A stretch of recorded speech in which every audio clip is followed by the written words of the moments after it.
Yeah, I just didn't know if you wanted to be like, this was the Guys, we're on air.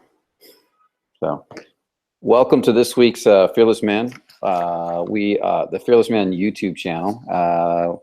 We've got some guys over here monitoring the comment feed, so you might hear them in the background a little bit while they're getting adjusted over there. But I wanted to go ahead and get going because it's a little after 6, and I like to show up on time as best I can. As you noticed, the last few weeks we've been a little late because we've had some technical errors, so we're trying to compensate for that. So how's everybody doing tonight? I hope you're doing well. So let's dive in. I've got a list of questions that have come in through the basically the comments, the emails. We've asked people to email us at what was the email address you guys were using? We're getting the emails from fearlessman.com/askbrian. The fearlessman.com/askbrian. We've asked people to send in some questions. So we've got a list of questions from there, as well as some comments if I can get to them. And then we've also got people that'll be writing in live questions as we continue forward. So let's dive right on in. Dear Brian, I show a lot of what you call tension leaks in your videos. When talking to people and even when sitting alone, I have a lot of subcommunication that shows that I'm not confident. I fidget, I move back and forth. When sitting, I frequently change my sitting position. I touch my head with my hands a lot, etc. As a result, when talking to people, I don't come across as the rock solid guy that I want to be. Could you please give me some specific tips as to how I can improve in this area and get rid of the tension leaks in my subcommunication? Yes, I can. Well, the first thing I want to say is don't try to get rid of all of them at once. You're going to basically feel like you're going nuts. Work on one at a time, but don't repress the tension leak. Don't do this. Like if you fidget a lot with your leg, don't just stop it and push it down and try to numb that part of your body out so it doesn't do it. You don't want to lose feeling in getting rid of a tension leak. Matter of fact, what you want to do, we got some, is that okay? Something came in through the other side. So what we want to do is you want to feel it more in a sense. Welcome that part of your body. Like if you got a nervous leg, I used to have a really nervous leg, they call it, where nervous leg syndrome, where the leg taps a lot. Welcome the nervous energy. Stop tapping and welcome the nervous energy into your body. And notice if you can feel it more fully, but don't tap. At first, it's going to feel like a rush of energy. It's going to feel like you're going a little crazy because you're not now releasing it. And the more you welcome it, the more you're going to get used to it. So at first it might settle down a little bit, then a little bit more later, then a little bit more later, till you can get it to really settle down. So keep welcoming it. Then every once in a while, ask if you can let go of some of that nervous energy. And what you're really doing is you're not letting go of the energy. You're letting go of the resistance to the energy. It's like a hand that's holding on to this resistance, and then the hand finally starts to relax and lets go. And then what happens is the energy starts to flow and that part of your body starts to relax more. That's one way. Another way is to consciously, if in the moment you got a nervous tick you can't control and you're going to try to repress it and it's causing you to go up into your head, that's worse. We don't want you in your head because then you can't relate to the person in front of you. You can't connect to the beautiful woman in front of you when you're talking from your head. You have to connect through your heart, through your body. So if I'm sitting here relaxed, then I got this nervous tick and I want to try to stop it, then I start rising up into my head because I'm holding it back. It's going to get a little awkward or a little weird. So don't do that either. It'd be better that you do the nervous tick, but do it consciously. So if I got a nervous tick where I'm always like nervously doing this, instead of nervously doing that, I might come up here and just enjoy it, feel it, enjoy it, look at her, and actually massage myself so that I enjoy, instead of nervously moving, start moving so that it feels good and transmit that feeling of feeling good to her until I can relax a little bit. Because the more I can enjoy my nervous tick or own my nervous tick, the less of a problem it is also. So that's another way to go. Ultimately, as you get rid of the nervous tics, you won't even have them anymore. But I knew a guy, several guys actually, that had a lot of nervous tics, were really good with women. The difference was that both of them owned the nervous tick. One of them had like a twitching head thing and just kind of was like, yeah, this is who I am. That was kind of his attitude. It's like, whatever. He didn't try to hide it. He didn't try to pretend it wasn't there. Somebody called it out. He said, yeah, it's just who I am. The other one was a guy who actually enjoyed he had weird, quirky positions he stood in. He'd rub his own head a lot. He would actually, in a sense, massage his own head while looking at the girl, and it felt really good to him. So she would feel him feeling good touching himself, and that transmitted. And or he would cross his arms and do this and pull back, but then he would kind of enjoy it, like he was giving himself a hug rather than a nervous pulling back. He relaxed into it, and he kind of enjoyed feeling his own body and just sat there in it. And in that, he was owning it more. And then eventually you can start relaxing that and letting it go, doing it less and less and less till you let it go. Also learning how the letting go, releasing process is really good for getting rid of nervous tics. We're going to do some videos on that in the near future, probably after I do the event with Zan in Las Vegas. We're going to do some a series around that, and even potentially around approaching. Let us know if that's if you guys want that. But we're thinking about actually combining the two to help you guys get over some fear of approaching. Let's dive in. What's next? Let's see.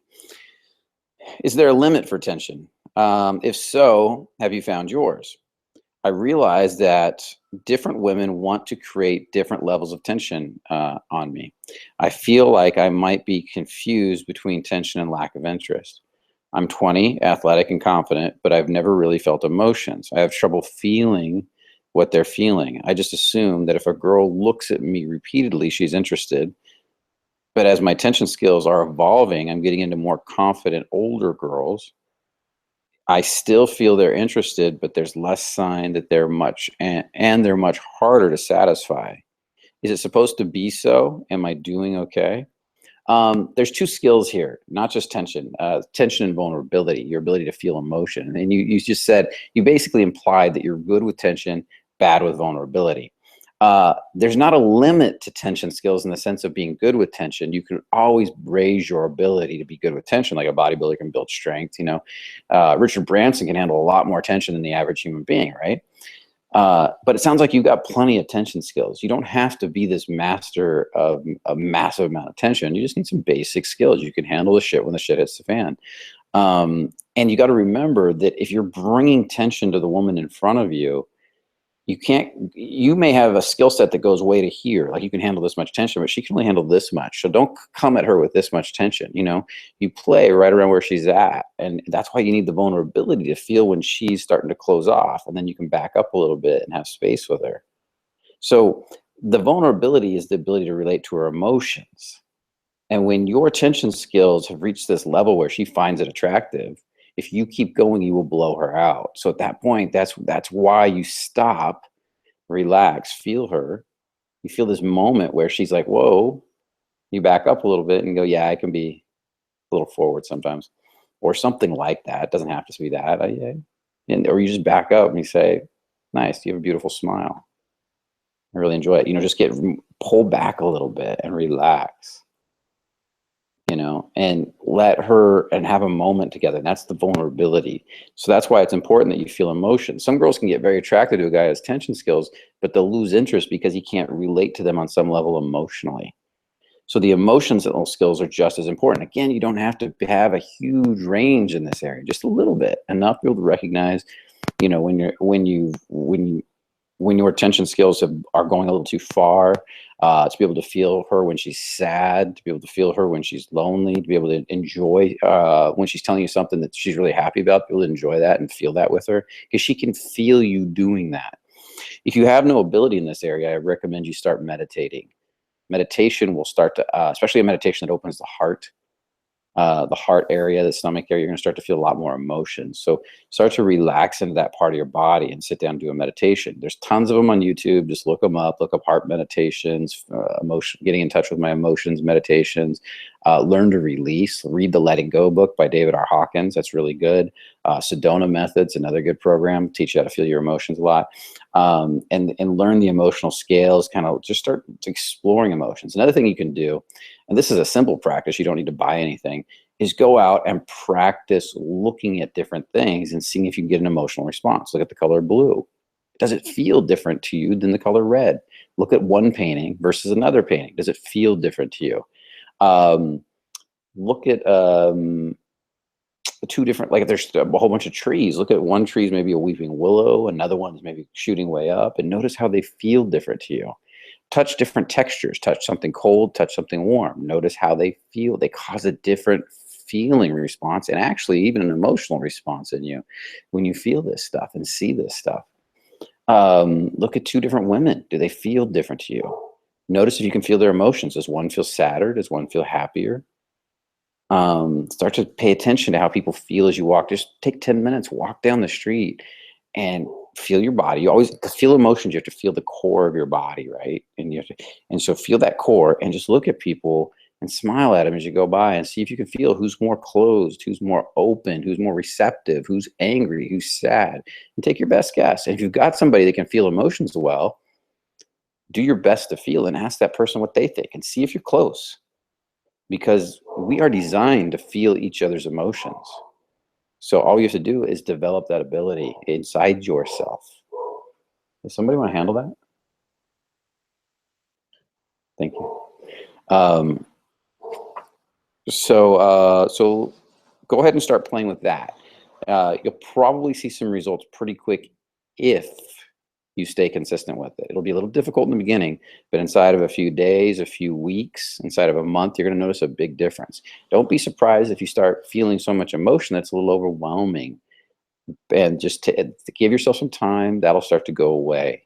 And again, if you can get out to a Fearless Man live event, you'll learn a lot more about this. We go deeper into this stuff. We demo it right on stage. We show you how emotional connection works. We show you how to feel emotions right away. It's a lot more powerful when you can see this stuff live and in person. So highly recommended. Okay, another good resource, by the way, read Zan's book, The Alabaster Girl. If you can feel, because that book's not really a how-to book, it's more of a feeling book. It conveys the feeling of seduction, the feeling of flirting. That book is really good for getting into that feeling. If you can't feel it, you'll probably find the book boring, actually. But if you can feel it, you'll probably find the book amazing. I love that book. And I used to sit in coffee shops and read it, and I'd get really turned on and in my seductive state reading it, like really excited. And then I started looking at women, and I'd notice they just immediately start smiling back because that state was kind of activated inside me. So that's The Alabaster Girl by Zan Perrion, who's going to be at our Las Vegas Fearless Man live event. He's going to be the co-speaker at that one, if you want to meet him. So next one. Hi, Brian. I'm new to your channel, but it's already been incredibly helpful. That's awesome. Here's my problem. Are you able to get people's names on here, like their first names or anything like that? Yeah, ask them if they can leave a name or something so they know I'm referring to them. They don't even have to use their real name. I'm fine with that, but that way I can, because it feels more personal when I can say, hey, Bob, hey, Joe. I'm new to your channel, but I feel okay. I already read that. Here's my problem. I go out to local bars with my longtime best friend who recently came out as gay.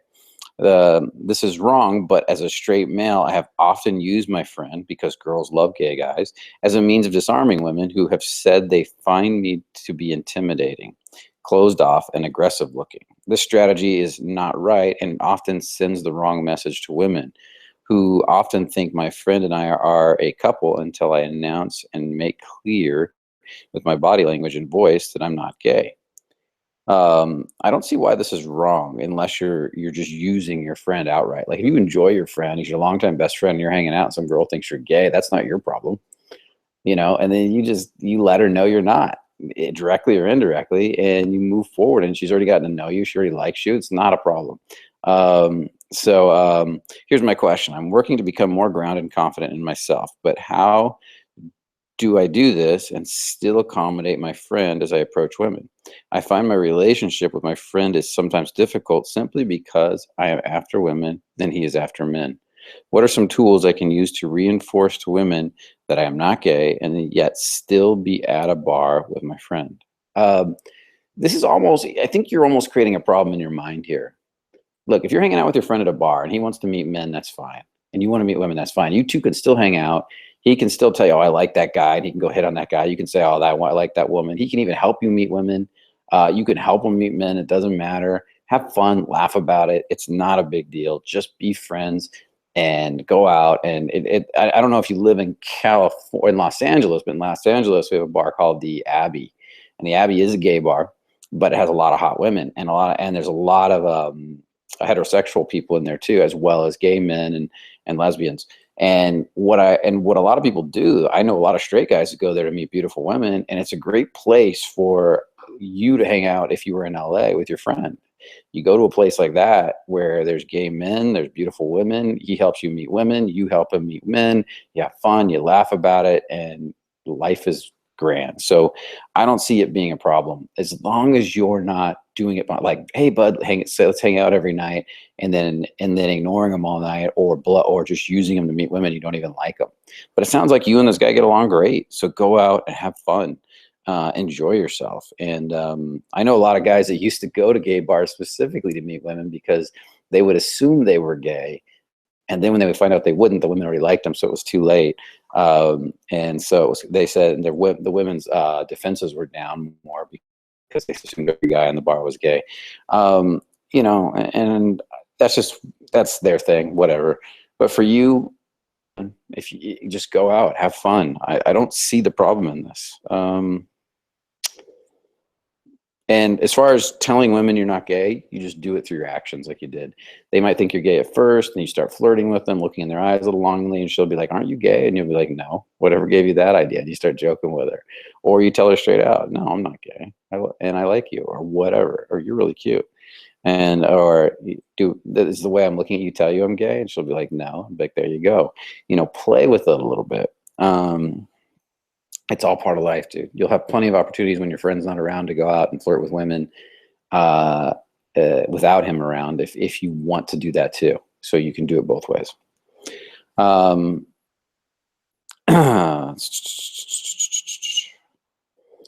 Yeah, you can shoot. That problem you have doesn't sound like a problem at all. It sounds like almost like an advantage. And I think it's a great thing. Don't make it harder on yourself than it needs to be. Let's see. Hi, Brian. First of all, I would like to thank you from deep in my heart. You have encouraged me to work on my problems. That's awesome. I love hearing that. I really appreciate it. Here's one of my issues. When I don't notice a girl and don't give her attention, she generally likes me. But when I like someone, I don't get the same feelings from her. Where am I going wrong? Then he added this piece on the bottom. I'm not sure if what this has to do with it. Let's see. At this point in my journey with women, the challenge is to follow the first impulse to approach, which is usually the direct impulse, i.e. just telling her the truth that she's beautiful. Indirect often seems like a waste of time. So it's the break between doing the spot on thing or not approaching at all. Because why waste both my time and hers with indirect? So I don't know why he put that in there. There's no question attached to that. But the reason you're not getting attention when you start showing interest is most likely because you get supplicating. When you start showing, when you're not interested, there's no supplication. There's no sense of trying to win her over or chase her or anything like that, so she can get interested in you. You're probably an attractive guy. You probably got a natural groundedness. But as soon as you get interested in a girl, there's a sense of supplication, which would be like a neediness that comes up, trying to please her. You know, hey, let me buy you a drink. Oh, you got really pretty eyes. You know, this sense of ungrounded energy. Now, you can do everything I just said, buy a drink, girl a drink, tell her she's got beautiful eyes, whatever you want to say, and not be supplicating. The difference is, in one, you have an energy where you feel like you're leaving your body, and what do I need to say to make you happy so you like me? You know, you have really beautiful eyes. I really like that dress. Hey, you want me to buy you a drink? Hey, you know, we should hang out sometime. And there's this kind of ungrounding, pulling energy. Do you hear how my voice goes up a little bit? And the other one is more like a high, you know, you have beautiful eyes. And then sitting back in your body and relaxing and enjoying her, taking that sense of, I'm not just trying to make you happy. I'm going to sit here and enjoy you. There's something about you, and I want to get to know you more. You know, and if you're going to buy her a drink, you would buy her a drink because you want to, not to impress her. So if I found myself wanting to impress her, and my mind was going, how I should buy her a drink, I would stop, relax, reground myself, feel my body, and then move on. I'd either let that go, or I'd only buy her a drink when I'm not doing it to impress her. And then I'd be like, you know what, let's get a drink. And then just take her to the bar. Or something of that nature. So most likely it's a supplicating energy, trying to please. So what I would do is you got to focus more on feeling your own groundedness. This is why guys use a lot of push-pull energy, heavy push-pull, heavy, like, remember the old days when they'd say negging, teasing, pushing away, heavy, because it kept them from getting too ungrounded when they were nervous. So if I was to take a girl and I'd be like, oh, you're a dork, I don't know if I like you. What it does is it forces me down in my body. And because to say something that pushes like that, I have to allow myself to relax, allow myself to ground, allow myself to be comfortable in my own body. But for it to work. But once you're grounded, you don't have to do that stuff as much. So it's a way of training yourself. You know what? You're a dork. You're a nerd. You're a goofball. Things like that, teasing. So you might want to actually play with some of that, because to get that stuff to work, you're going to have to learn not to want anything from her. If I go, you're a dork, now it's not going to work as much. It's going to look a little weird. If I start leaning in more and saying, you know what, you're trouble, I want to get to know you, that actually might work the way I just said it. But if I lay back and say, hey, you know what, I think you're trouble. Or if I lean in and go, you know what, you're trouble, that's going to work less. There's a subtle difference in the two communications. And you're going to have to start looking at your communication. When you were speaking, this is an easy way to do it. Can you feel your legs and feet?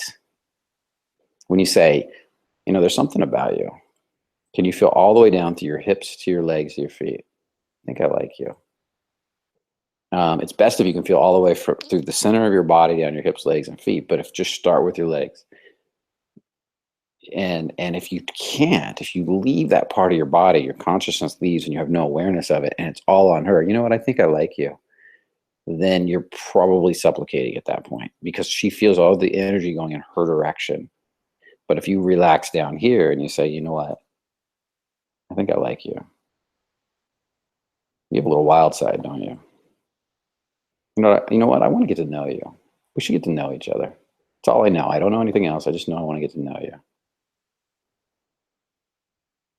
Why?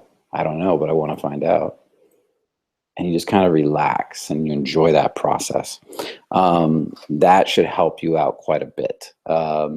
That's my best guess based on this question.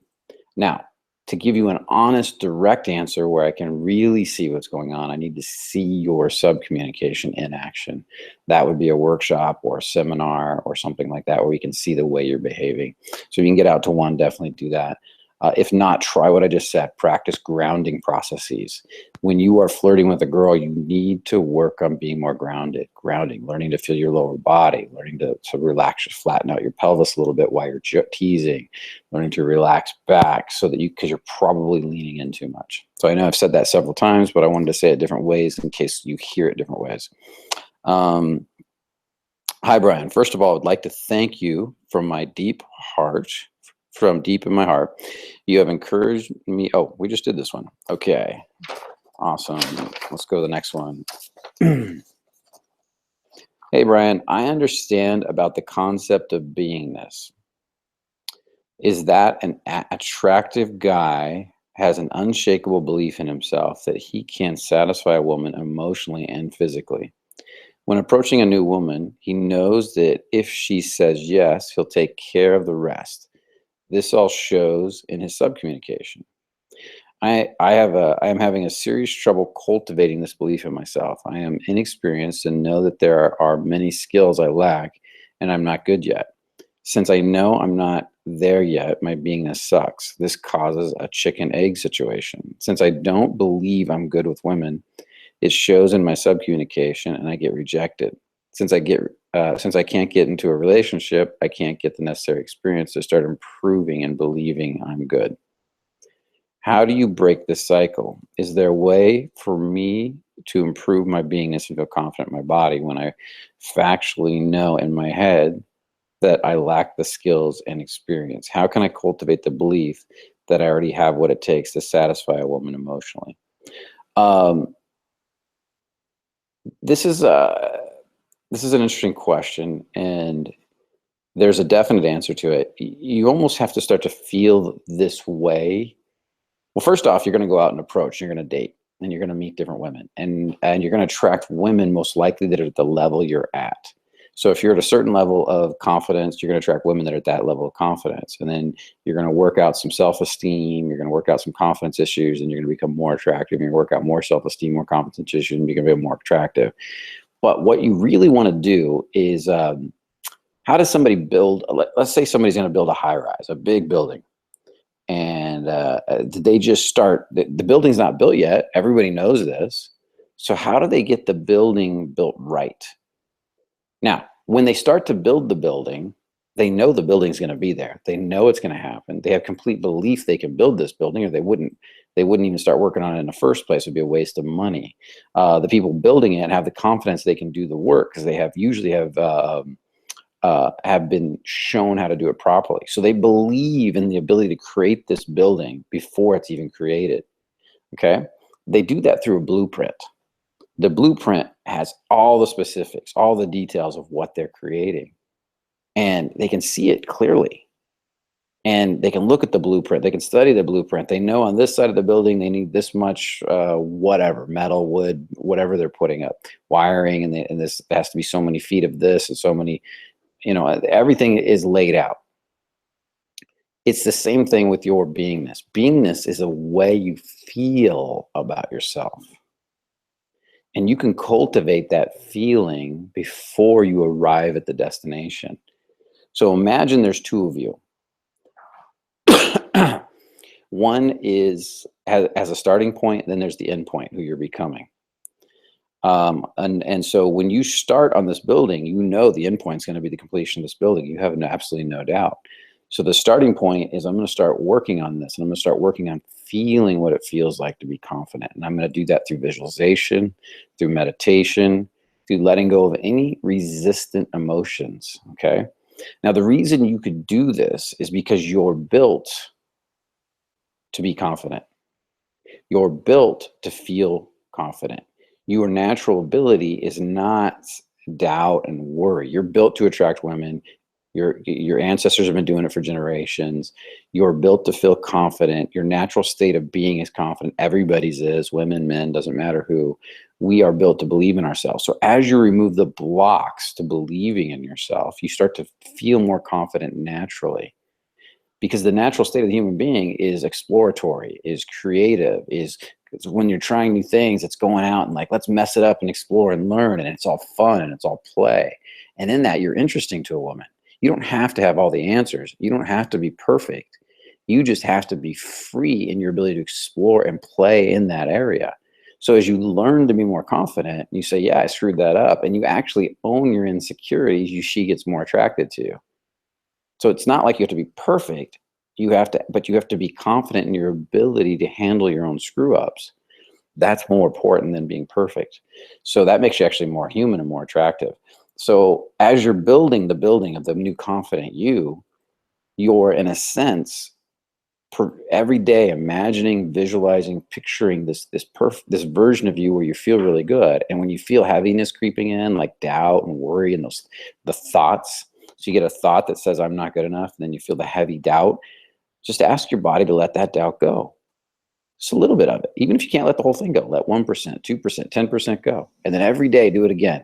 You feel a little more doubt. Can I let that doubt go? Then you feel a little more worry. Can I let that worry go?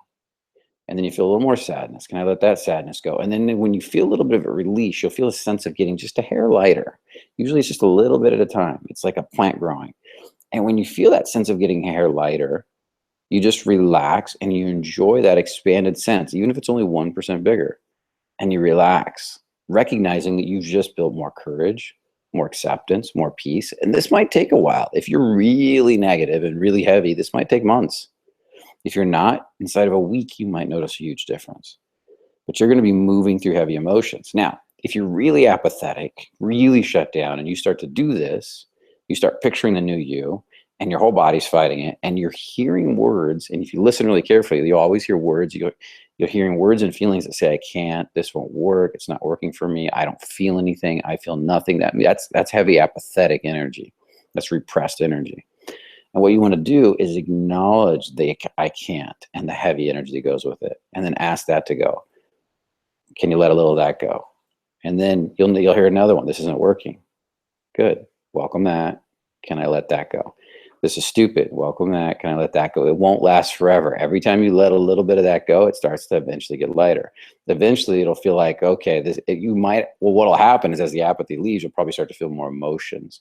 This is where you might actually feel if you're really apathetic, you might feel some tears coming on, sadness. I don't want to face this. I'd rather distract myself. Just stay working on it every day. Can I let a little of that go?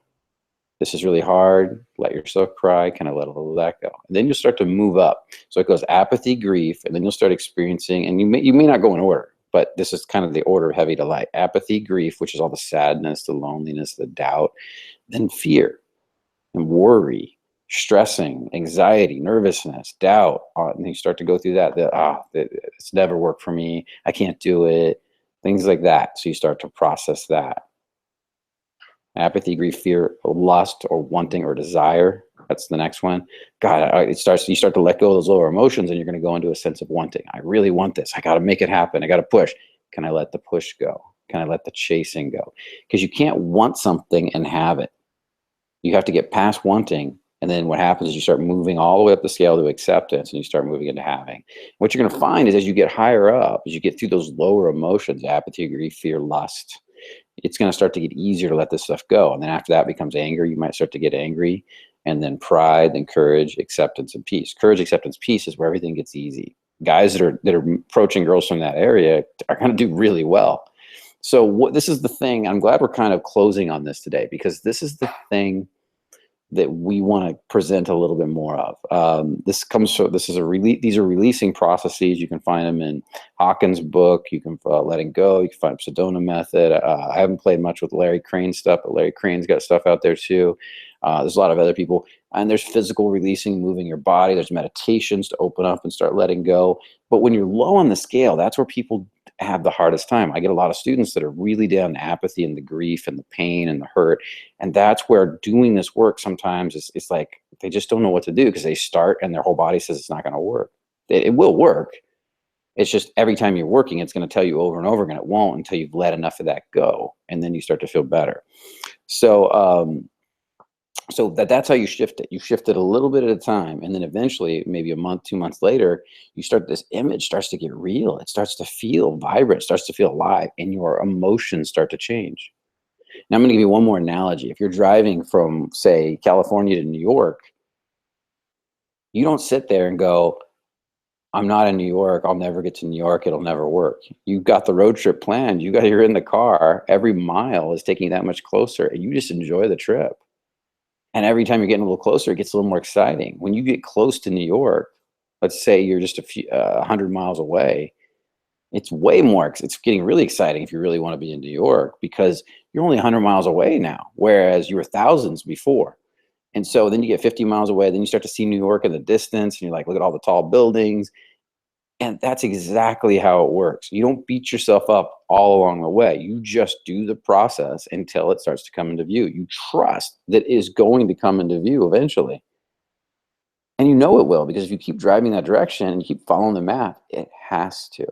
It might take a while, depending on how many hours a day you drive, how much time you put in, but it will get there. Okay.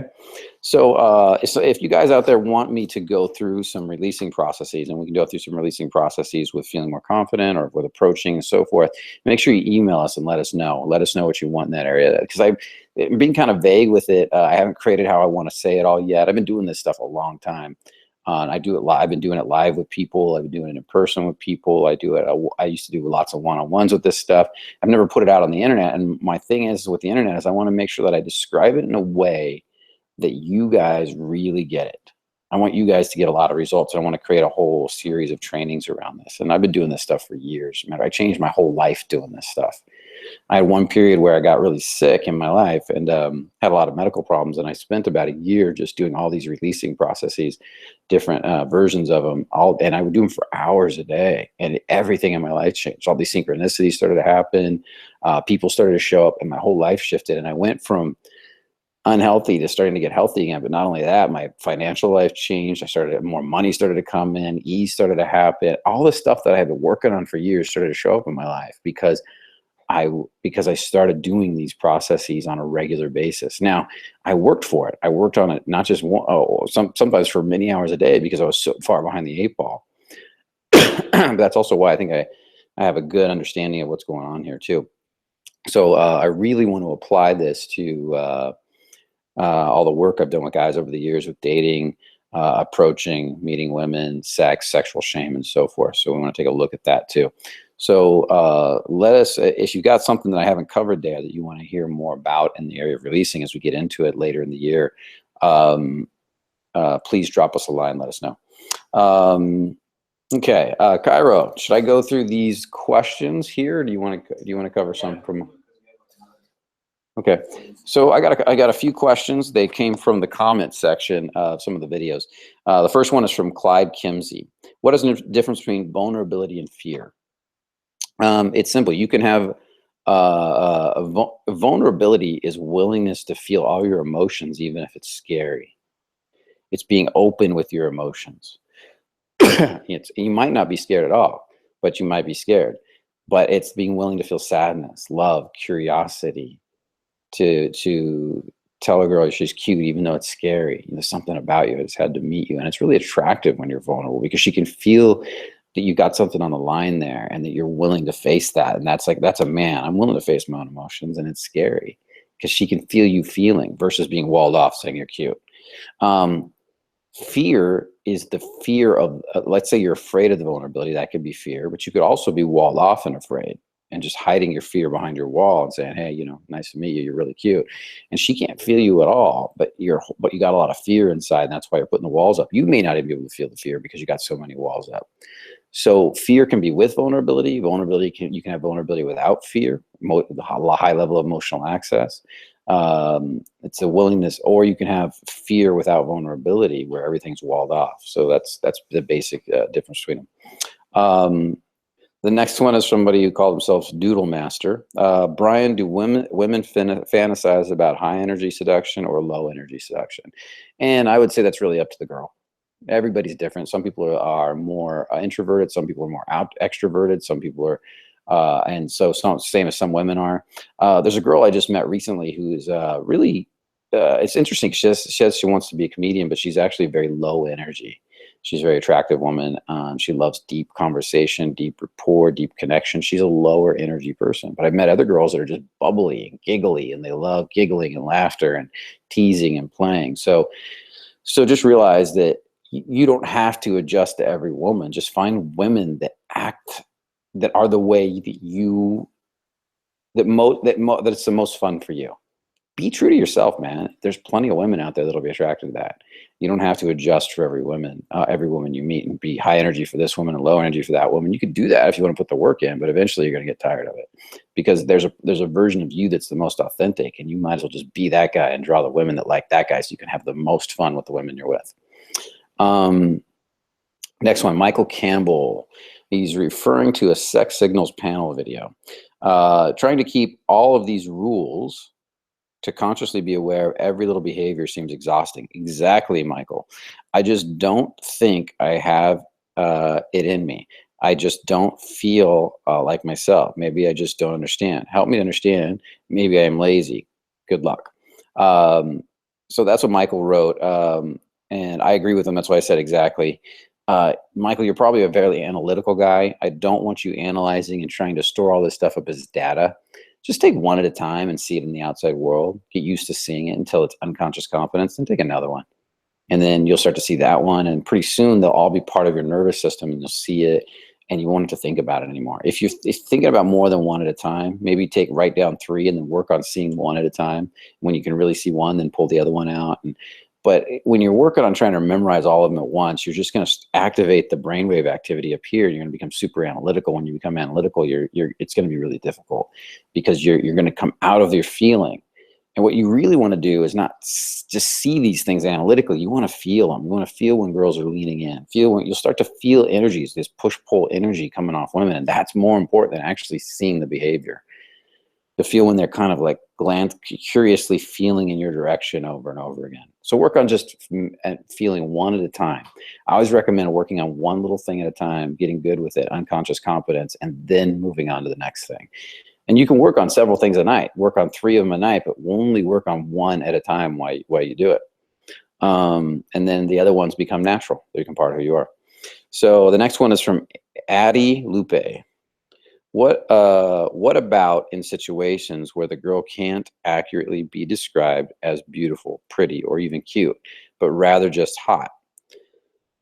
there's not really one aspect of her that attracted you can pick out and compliment. Chest, ass aside, LOL. And you're not necessarily trying to get into a normal, longer term or serious relationship, but you just want to find a girl at a party or a drinking establishment and have some fun and see where things go. I don't really think it will be well received if I say something like, excuse me, I know this is weird, but I just think you're so hot, sexy. Guess it depends on what you're looking for. You can. I mean, you can say that, and it's going to work with some girls and not with others. Some girls are going to hear it and immediately start testing you. If you handle the test well, you're going to move forward. You could just say, there's something about you. You know, look at you. I saw you from over there. There's something about you. I just had to meet you. Or, hi, my name's Brian. What's your name? Yeah, I just want to meet you. I don't know. Why? I don't know. Because there's something about you. You don't have to say a specific thing all the time. You might say, you know what? You just have some vibe about you, like a confident energy, or you have a playful energy. You know, you have a grace in the way you move, and I love watching your grace. I love your I met a girl by telling her I loved hearing her voice, you know. But you can literally just walk up and say, I saw you from over there, I had to come meet you, there's something about you. You could come up indirect too. If you're not sure you want to meet a woman, this is where indirect applies. If I'm not sure I'm really into a woman, and and it just feels spontaneous, I might walk over and say something more indirect. You know, hey, you look like trouble. You know, I'm not really, in a weird sort of way, I'm direct. I'm kind of hitting on her, but I'm not. Hey, and I used to say that all the time. And that is kind of a canned line. That was my first canned line. So I'm not opposed to canned lines, but what I want you to do is be loyal to your body and loyal to feeling. I've walked over and said, hey, what are you drinking? And, you know, because it's just easy to say. I'm not really I'm not sure if I'm into the girl. She looks cool. Wanted to say hi. I wanted to see what she was like. I wasn't in the mood to go over and hit on her. So I just figured I'd go say hi. I walked up and said, so how you guys doing tonight? You know, when I'm talking to a girl, or how's your night going? Just something simple like that, and just start talking. You don't always have to start with a lot of tension if you're not sure. Just start with whatever's available and kind of walk up. That's actually probably more of what I do today than anything else. Hey, how you doing tonight? How's your night going? You having fun tonight? Something like that. And I just kind of go from there if I want to start low energy, if I don't want to be direct. Okay. The next one is Nathan Below. This woman I'm talking to says, I'm logic. How do I be logical? And how do I talk in descriptive language? What am I not getting? This question's, okay. I think the grammar's a little off. This woman I'm talking to says I'm logic. He probably meant to write logical. How do I not be logical? How do I talk in descriptive language? Being overly logical is, and see, what she's saying is you're analytical. You think too much when you talk. And so start meditating. Start learning to feel your body. Start learning to feel your heart, your stomach, and start learning to feel your emotions and speaking from your emotions. What you're asking me to change in you is really hard to change just by giving you a quick description over the internet. For some people I have to work with for a while to get them to surrender the logical mind and start feeling. That's something if you're really bad at it, I need you to come in person or work with somebody else that you trust in person. But what you can start to do, and some people this works for, is start meditating.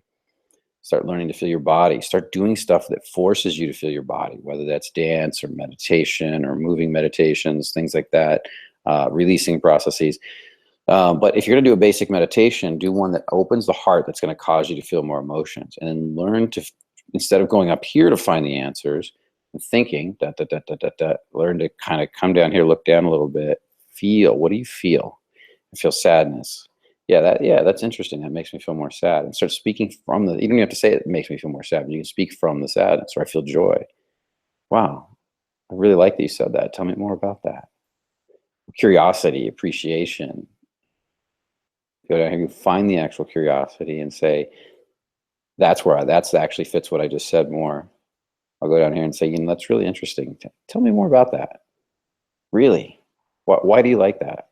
Versus going up here, really, tell me more about that. Why do you like that? You feel how I'm void here, more void here. When I go down here, find curiosity. There we go. That's it. So interesting. Tell me more about that. I'm really curious. Why'd you do that? I go up here. Look for it. Interesting. So tell me more about that. Why do you do that? You feel the difference between the two? One is up, one is down. One is up here relying on my analytical mind, and one is coming down here relying on feeling. When humans connect, we connect through the emotional body. So you got to learn to be more loyal to what the body's feeling. So you have to learn to feel your body through body-based processes, movement, feeling work, that type of stuff. That's why I recommend start with some meditation. They'll start getting you to relax down into your body more, especially some heart-based meditations, things like that. Matthew Scanlon. My whole life is an obstacle. I just switched to antidepressants. Now I'm dizzy and have headaches as well as being depressed. Maybe I was put on earth to be a human guinea pig. The reason I can read these names, guys, just so you know, is that it's in the comment section with their names attached to them. So it's out there for everybody to see already. Otherwise, I wouldn't read it. My whole life, I'm going to read that again. My whole life is an obstacle. I just switched to antidepressants. Now I'm dizzy and have headaches as well as being depressed.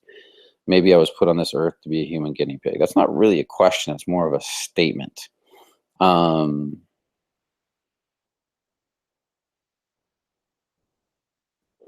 It sounds like you're down in some heavy emotions, and you need to do some serious work in that area, some releasing work to get out of those heavy emotions.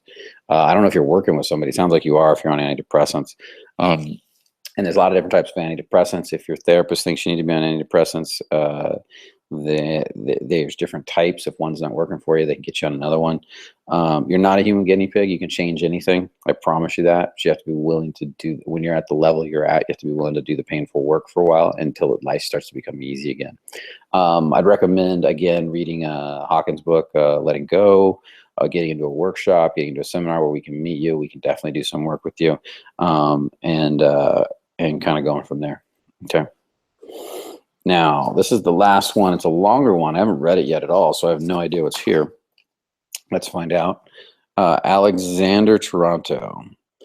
In today's time, the masculine guy does not get the girl unless he pretends like he is a pussy by character, and thus the weak and meek females feel that they are in power and control, and then only then does he have a chance.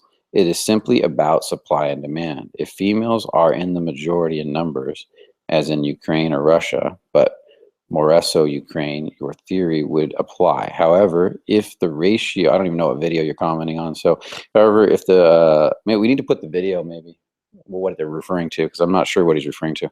However, if the ratio of men to women is the same as the women can pick and choose more, and they do choose more of an effeminate, non-masculine man, because women are so insecure with themselves that they need to be in control. I feel strongly about this topic.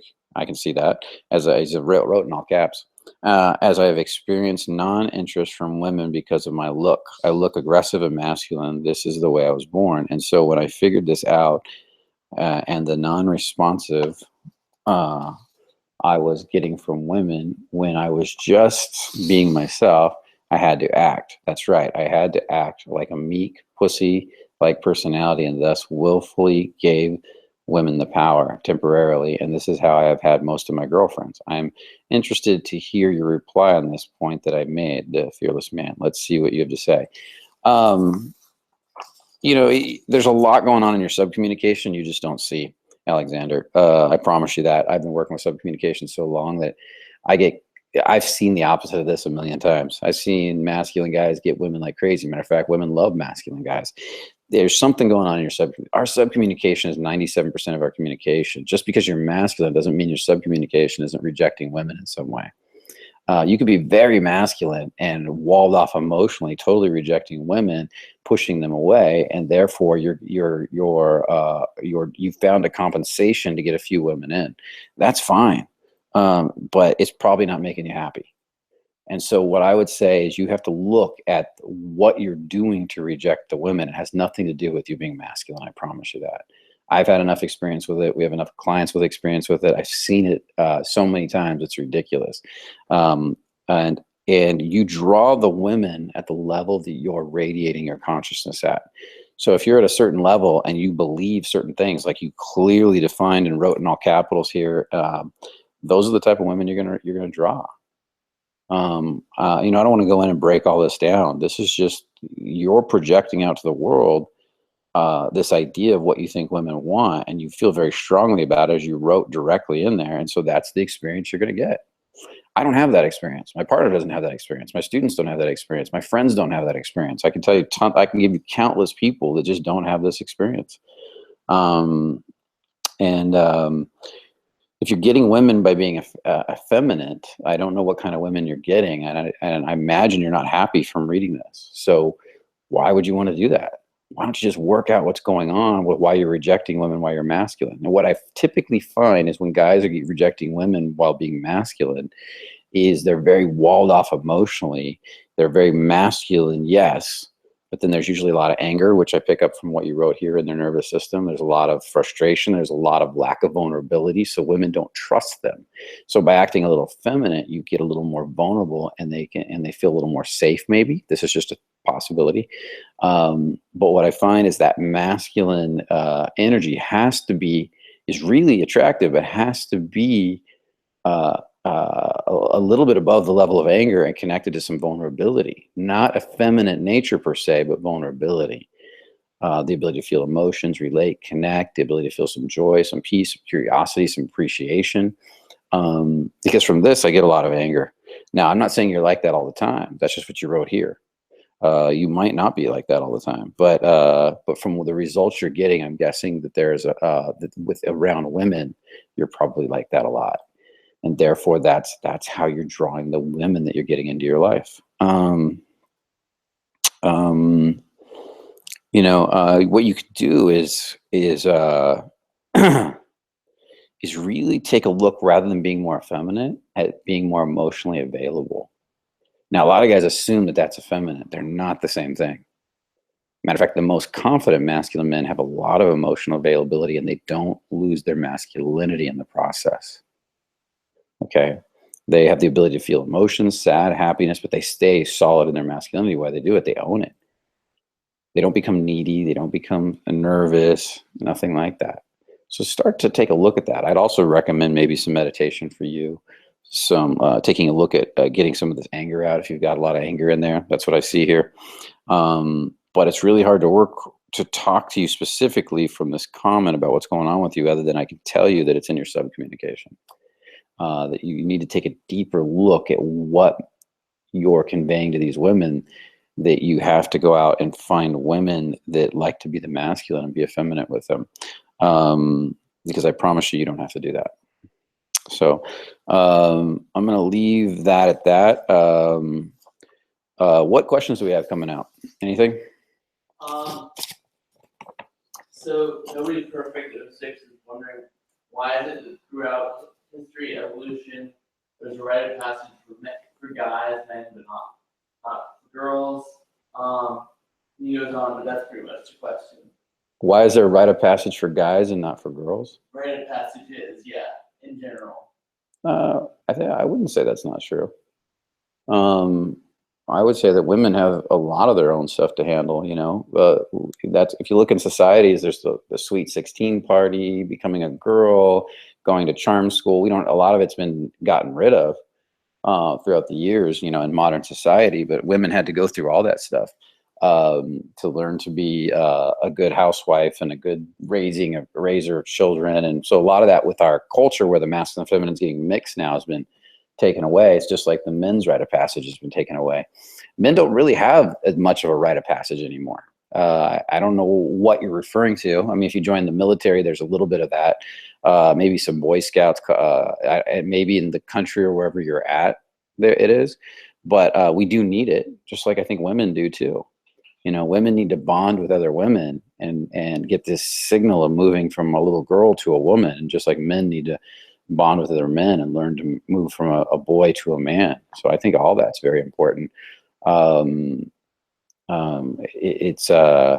can speak more about how important it is for men than I can for women in that sense. And it has a lot to do with getting over the man's fear of death, or facing a rite of passage that makes him signals he's moving from boy to man and getting over his fear of death, so that he can go out and be masculine for the world and face the world in a powerful way. and stepping out there and being a powerful man. If your attitude is such that you need to compare what you have to go through in life to what women have to go through in life, I mean, you could do that all day long. You could spend your whole life doing that. Why does it matter? Why does it have to be a competition? Women go through a lot just like men do, in different ways though, just like men go through a lot. And that's why I'm not a big fan of the whole men going their own way movement and all that kind of stuff. I mean, just learn to be confident. You don't need to compete with women to be confident. Real, true confidence isn't competing with anybody. That's a purely insecurity that you need to fight with somebody else to prove you're good enough, or to put somebody else down to prove you're good enough. That's why I'm not a big fan of any feminist that's constantly attacking men, and I'm not a big fan of any men that are constantly attacking women. Matter of fact, every time we do that, we're constantly creating more of that in society. And let's just get past it and have fun together, and let those people go battle off, become smaller and smaller numbers and battle until they're done with each other. And let's go find a bunch of women that want to have fun with a bunch of guys that want to have fun. I'm going to become the best version of a man. I'm going to look for women that want to be the best version of women out there, and I'm going to hang out with them. I'm not going to waste my time with the rest. And I'm going to help, and anybody that wants to be more confident, I'll be glad to help. And if they don't want it, it's not my place to help them. Let them do their own thing. So that's kind of how I look at it. Maybe the book asks how to be masculine without trying too hard. Without trying. It's a good question. How to be masculine? See, it has to become more. You have to do stuff that makes it become more unconscious competence. It can't be something that you're trying to do. So, what are the traits of masculinity? Well, groundedness is one. Learn to ground until it becomes unconscious competence. Learn to handle tension until it becomes unconscious competence. Learn grounding meditations. Learn to stand and feel the energy run through your body. That type of stuff. Another one is having a little more penetrating energy. Practice that till it becomes unconscious competence. At first, there will be a little bit of trying as you're learning, and that's okay. But then eventually you want to make it a natural part of who you are. Build up each one of these skill sets one at a time. Another one is leading. At first, you're going to be nervous. You're going to be trying, but keep surrendering. That's where the releasing comes in. Keep surrendering. Feel the nervousness. Ask your body to let it go. Feel the nervousness. Ask your body until it becomes natural and normal, and then move on to another skill that's masculine. And with each one, you're not going to learn them all at once. You're not going to go out on a date and learn all these masculine skill sets at once. You're going to learn each one at a time by practicing it. And you don't have to be perfect. So don't worry about being the perfect masculine man. And especially in today's society, you get a little bit of this right, you're way ahead of the curve. So go out and practice just grounding a space, relaxing, and being the calm center in that space. And every time tension comes at you, and you start to feel your energy rising up, feel down into your legs again. Relax your pelvis, rock your pelvis, feel down, feel your lower body. Get used to that, Get used to, I said penetrating is another one. So once you've gotten used to that, you've done that, and let's say you can do it 10% better, great. Then go work on penetrating. So now you're talking to somebody and you're having a good conversation, you want to make a point, kind of narrow your gaze a little bit, look at them and say, hey, really tell me more about that. Or you know what, I really believe this is really important, and say it with a little more penetrating energy. Or when you're talking to a girl, look into her and say, you know what, there's something about you, something really interesting about you, and then relax back again. And practice that till that becomes unconscious competence. Make it a part of who you are. Okay. I can't get emotional around women. Why the hell is that? I'm always getting emotionless. Can't seem to break the habit. I think we already talked about this one tonight. You might have come in after I talked about it, because we had somebody else write a whole comment about that. That's most likely because you're walled off emotionally in your heart, and the heart is where typically emotions come from. So doing some heart-based meditations to open those walls. Get on YouTube, look up heart-based meditations, learn some releasing processes, but learning to relax and feel the chest and breathe into it, and then ask it to open. This is one thing I've done a lot of, is just I feel my legs first. Once I'm feeling my legs, I surrender to the moment. I just watch my breath for 4 or 5 minutes, and I ask my heart to start opening. And I imagine it's like a little window, and it just opens a little bit, 10%.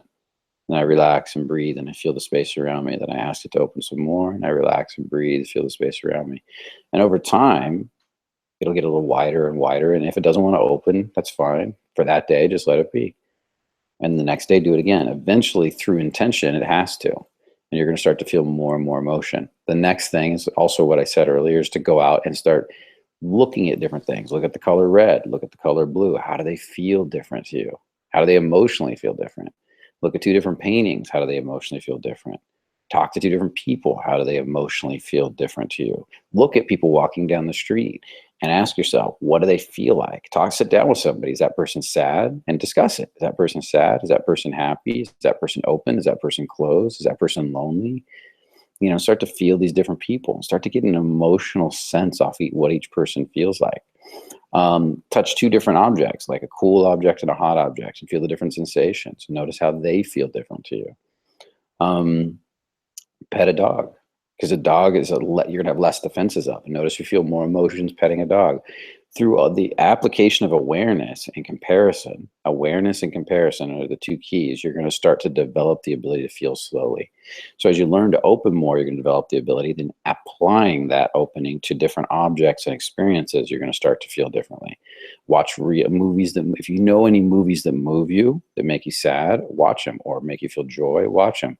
Find some movies that really connect with your heart and start to watch those movies, and then start to notice, create awareness around it, and start to notice what you're feeling. Discuss it with somebody, discuss what you felt and what you went through. These things are really, really important. So that's just a quick rundown of some of the stuff you could do. Okay. Yoga too can often help sometimes, especially a heart-based yoga that opens your heart. This is along the same lines. What exactly is feeling further down in your body?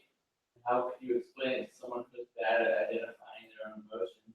What's a good way to train myself for this? Well, like I just said, feeling lower down in your body is I mean, you feel from, look, your feet and legs are typically where you ground from. Your hip is where you feel your creative energy and your turn on from. Your stomach is where you feel your self-confidence and a lot of intuitive gut energy.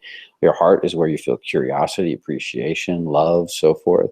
And so feeling lower down in the body is getting all the way down to the grounding, feeling into your turn on, then feeling the heart, getting out of your head. Because when you're up here, you're thinking a lot. You can set an intention up here, but when you're analyzing everything up here, you're pulling all the energy out from lower in the body. And so you want to start feeling down through the body. And that's the key. And you want to develop each of these areas I've just talked about. So I'll literally meditate on feeling each of these areas and expanding my sense of feeling in the legs and the hips. And I'll move the hips. I'll sit and rock the hips, move the hips, developing feeling. I'll feel into the stomach and I imagine that window opening, and then I'll move around a little bit in the stomach, and then I'll do the same thing for the heart. And I'm developing a greater sense of awareness. Then I'm applying it. And once I get a little open, I'm applying it to objects in the room, people, and, you know, keeping a journal, talking to people about it, comparing feelings is really important for starting to learn. If it's great if you can feel a lot in your little bubble of meditation, but you got to take it into the physical world. I've literally, once I got good at these meditations, I would sit in noisier environments like coffee shop, parks, then coffee shops, and eventually even bars and loud environments, learning to open and feel people. And sometimes if you feel nothing and everything's starting to wall off, it's probably either too much energy or you're feeling a lot of apathy at that moment. And so nothing is an emotion. It's an emotion of overload. And so I would acknowledge that, and I'd welcome that I'm overloaded. And I'd hear that part of my mind saying, I can't feel, this isn't working. And I would just acknowledge that and welcome that as a feeling in and of itself. And then I eventually ask that to let go. And then I go to the next feeling. And maybe there's more of it. And let that go. And sometimes with those heavier feelings, there's a lot of it before it releases and you can get to the next level. If I got a lot of that heavy stuff, I put myself in a nice light environment, go sit at the beach where it'll lighten me until I can get open again, then go back to the heavy environment, work, and then go back to the light environment. Some of this stuff takes effort, but learning to feel is going to be one of the most important things you do in your lifetime. It's going to change the way, not just the way you relate to women, but the way you relate to your family, the people you work with, your whole life. So, yoga is designed to help you to learn to feel. It's not supposed to be exercise. It's not supposed to be stretch. So if you're at a yoga school, it's teaching that stuff. Great. It's got benefit. but you can go find a yoga school that's actually teaching you to feel your body. That's what you want. So it's not about depth. If they're working on depth of stretch, that's great, but it's really about feeling. Well, the reason you stretch is so you can feel what's going on in that leg, in the emotion. Like if you're stretching a leg, feel all the emotions, sensations, the sadness, the happiness, or whatever you're feeling in that part of your body, and then go a little deeper and feel that. And if you can go really, I had a teacher once where this happened. It was really interesting, where I really began to understand it. This girl came in who'd been studying yoga for years, and she went and bent right over and did a perfect forward bend, and she held her feet and was sitting on the ground. And he said, "That's great. It's awesome that you can do that. You did it. It looks beautiful. But now I want you to go up, and I don't want you to come forward any more than you can feel the emotion in that part of your body." So she started to bend forward. He said, "Stop." And then she was back to barely going forward because she had stretched her legs out to the point where she could go all the way down, but she couldn't feel anything. And so he wouldn't let her even move an inch forward without learning to feel that part of her body, and the next part, the next part. And she was again a beginner learning to go back forward again. But this place from the perspective of learning to feel into the muscle, the sensations, the emotions, the feelings that are going on in that muscle. And that is how we learn to relate to the environment. Your vehicle is the body that relates to what's going on around you. So the more you can feel through your body, the more you can feel off of other people, situations, life, the more you can get instinctual hits. You can get guidance through your gut brain, that type of stuff. So the gut is a second brain. For those of you that don't know it, you can look up gut as a second brain on Google. If you want to learn more about it, there's all kinds of books on it about how the intestinal tract and everything stores instinctual information. There's a lot of science around that. So anything else today? There's one more. Okay. When I try to stop being so academic or analytical, I don't know what to say when talking to people. I feel my head and chest getting tense. How to best find a point of conversation? And then that's the question. And then he said, I know Brian mentioned feeling your emotions, but should my emotions become my point of focus? And I think he needs a bit of conversation. Yes.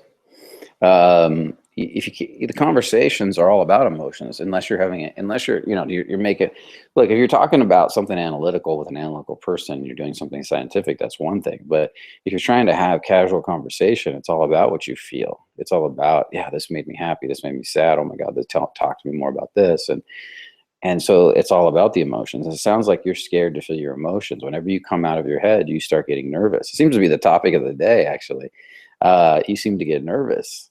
And so that's where you want to start working, is learning to feel those emotions again, using everything I just said to the last caller, and start learning to really feel and get comfortable feeling, get comfortable talking. You guys all probably had experiences where communication in your childhood or some point in your life was dangerous. Maybe you had an unstable parent who was constantly yelling. So you learn to just reject feeling and relating to other people, and you learn to shut off your emotions. Maybe there was something else. I mean, I had a lot of that. That's why I learned all this. I had a lot of unstable parenting where I was screamed at a lot and yelled at a lot, and I had to learn to feel. I learned to shut off my emotions and learn to be alone because of it. And I had to start learning to feel again, opening my heart and talking to people and enjoying talking to people and relaxing into the idea. And there was a lot of fear and walls and nervousness. I didn't want to do it. And so it took recognizing that every time I felt an emotion, I would want to pull back up into my head. And so in the beginning, I started with techniques. The problem with the techniques is there was no emotion in them. They were just say this, do this. And so none of it ever worked. But once I started getting into feeling the emotions and speaking and asking a question for my curiosity or my appreciation or my sadness, or listening to her curiosity, her appreciation, her sadness, her joy, and asking questions about from that place of, wow, that's really interesting. Well, why'd you say that? Tell me more about that. Or what's the most interesting place that you've ever been and why? And really tell me more about that, and really talking and getting curious about what she was feeling. That's when things started to connect. And so I want to invite you into that world. Start developing your ability to feel your emotions. Otherwise, I can give you conversational techniques. I can teach you to cherry pick specific things that they're saying all day long. It still won't work for you. Is a big difference between walking up to somebody and saying, excuse me, from my head, do you know where Starbucks is? Yeah, I'm lost. I'm looking for Starbucks. I would really want to get a coffee. It just sounds boring. It doesn't sound exciting. And I'm purposely using something really boring like Starbucks. I'm not trying to use anything interesting because I want to make this point. And versus walking up to somebody and saying, yeah, you know what, excuse me, I'm totally lost. And I was just wondering if you could tell me where Starbucks is. I'm really wanting a coffee right now. And you know, unless you know a better cafe, if you know someplace that's better than Starbucks, I mean, tell me. Yeah, you're local, right? You're from around here. You see the difference there? You see the relaxation and the communication, the depth of feeling, more feeling in the way I said that. I said the same basic shit, but one, I spoke as a human being. The other one, I spoke more as a computer. And so we are all working on, we're thinking the problem is saying interesting stuff. And it's not, and it's more, the bigger problem isn't saying interesting stuff. It's saying the stuff you already say with interest, with feeling, with emotion, so that it becomes interesting. And that's the big difference. You know, that's what pulls people in. So hopefully you're getting this point. So you're going to have to learn to feel there. Get out, you know, this is what I keep telling you guys, get out to, if you really want to understand this stuff, get out to a Fearless Man Live. They're only $97, or I think it's a little bit more now. So we're getting closer. The one with Zan Vegas and the one we got here in LA. Get out to one of these events and you get to see this stuff demoed live and in person. You get to see us go playing with people that are in their head, people that are in their feeling. You get to see me playing with girls. You get to see, we're going to have live models there doing this work. And you get a real example of it. And that's where people get excited because they actually see, it's like the light bulbs go on. Oh my God, I can see it for real right there. And it's a lot of fun. I love meeting you guys, and I can see what's going on with you in person. I can see, look, you got this little thing going on. You're pushing girls away this way. You're shutting off that way. You're walling off over here. And when I start to take a look at that stuff, it's easier to work with you, me or one of the coaches, and we get a better feeling for what's holding you back. I was going to close out now. Are we good? Okay. So if you guys got more questions, make sure to email us at thefearlessman.com/Ask Brian. I should remember that. I'm glad I got a team here. I forget stuff like that. And make sure to comment in the videos because we also pull questions from the comments. We're going to have specific topics coming up in the future too. We're going to get more into releasing and my way of releasing. I've been doing this a long time, and maybe we'll do some demos working with people live too. All kinds of stuff. It's a lot of fun because it just changes you so much when you really get good at it. Make sure to get out to a Fearless Man Live. We've got one coming up here in LA. What's the dates of the LA one? July 8th and 9th. And that one, if you go to the events page or the link, you put in the link in the comments. So if you put in the link in here, you can check out more about that, get out to it. That one, what's the current cost on that one? It's only $197. That's a steal, guys, for what you get out of it. So take action now, sign up. That's all I can say because it's a real deal, and you get it, and come out to LA and meet me in person. If not that one, get out to the one we're having in Vegas in August, where Zan's going to teach half of it, and you're going to get not as much of me, but you're going to get a lot of Zan, which is amazing too. And what's the dates on that one? August what? August 4th and 5th. So pick one of those, check out the link, pick one of those, get out to the event. Make sure to comment in the video. Make sure to subscribe if you haven't subscribed already. We're just shy of 30,000. Maybe we'll hit it today or tomorrow, the next few days, of subscribers, and climbing. I can't wait to hit 100,000. I know we're going to get there fast at the rate we're growing. And make sure to share videos. If you see something that's awesome, make sure to put it out there and share it. I look forward to seeing you at an event or answering your question on one of these conversations live. If there's a place that you want us to come to and you can host, send us an email about it. Maybe it's something we'll be interested in. I'd love to get more places and do more. We just did one in Europe, and we did one here in Vegas. We're doing one in California again. We'll probably be doing these in various cities throughout the United States and probably Europe too.